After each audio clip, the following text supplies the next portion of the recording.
अस्सलाम वालेकुम, आप देख रहे हैं उर्दू पॉइंट। मेरा नाम बिलाल अब्बासी है। मैं इस वक्त मौजूद हूँ इस्लामाबाद रेड जोन में। इस्लामाबाद रेड जोन जाने वाले तमाम रस्तों को बंद कर दिया गया है, कंटेनर लगाकर और खारदार तारें लगाकर। कल 22 सितंबर को इमरान खान के खिलाफ इस्लामाबाद हाई कोर्ट में तौहीन अदालत की कार्रवाई होनी है। कल 2:30 बजे इमरान खान के खिलाफ कंटेम्प्ट ऑफ कोर्ट की कार्रवाई होनी है और चार्ज फ्रेम होना है। इमरान खान साहब 4 माह से बड़े बड़े जलसे कर रहे हैं मुल्क के तमाम बड़े सूबों में, लेकिन अब उन्होंने इस्लामाबाद आने की तरफ इशारा कर दिया है और उन्होंने ये कहा है कि मुमकिना तौर पर हम इसी हफ्ते में इस्लामाबाद की तरफ रुख कर सकते हैं। इस वक्त ताज़ा तरीन सूरत हाल ये है कि इस्लामाबाद डी चौक जाने वाले तमाम रस्तों को चारों अतराफ से बंद कर दिया गया है। यहाँ पर हाई सिक्योरिटी है, 3000 से ज़ायद एलीट फोर्स के जवान यहाँ पर तैनात हैं। इस्लामाबाद की पुलिस है, डीएसपी हैं, एसपी हैं। लेकिन आपको बताता चलूँ कि इमरान खान साहब ने अभी कॉल नहीं दी कि वो डी चौक की तरफ आएंगे या इस्लामाबाद का रुख करेंगे। ये वो जगह है, मेरे कैमरामैन आपको दिखा रहे हैं, ये अकब में वो जगह है जब 25 मई को इमरान खान साहब का मार्च हुआ था। जब वो इस्लामाबाद की तरफ आए थे तो ये कंटेनर जब गिरा था तो यहाँ से इस कदर आंसू गैस और शेलिंग हुई थी कि लोग बेहोश हो गए थे। आज फिर उसी जगह पर मौजूद हूँ।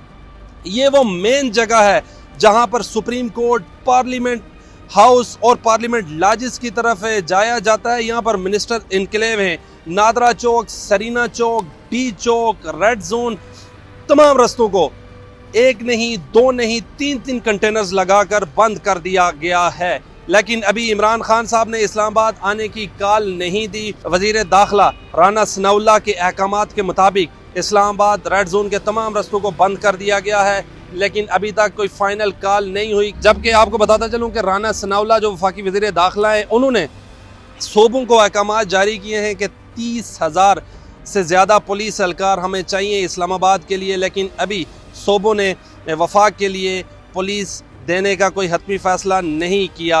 देखा जाए तो इससे पहले भी वफाक और सूबे आमने सामने होते रहे हैं। इस दफ़ा भी ऐसा ही कुछ दिखाई दे रहा है कि वफाक को अगर पुलिस नहीं दी जाती सूबों की तरफ से तो फिर क्या इकदाम वफाक क्या करेगा, क्योंकि दूसरे सूबों में पाकिस्तान तहरीक इंसाफ की हुकूमत है। जबकि दूसरी तरफ इंटीरियर मिनिस्टर राना सनाउल्लाह खुला चैलेंज दे रहे हैं कि अगर इमरान खान या पाकिस्तान तहरीक इंसाफ के लोग इस्लामाबाद का रुख करेंगे तो उनके साथ 25 मई से भी सख्त निपटा जाएगा। अब देखते हैं हालात किस तरफ जाते हैं, क्या रुख इख्तियार करते हैं हालात। ख़ास बात यह है कि कश्मीर में, गलगित में, खैबर पख्तूनख्वा में, पंजाब में पाकिस्तान तहरीक इंसाफ की हुकूमत है, और जबकि वफाक में 12 से ज़्यादा जमातें हैं जो PDM उस इताद की जमातें हैं।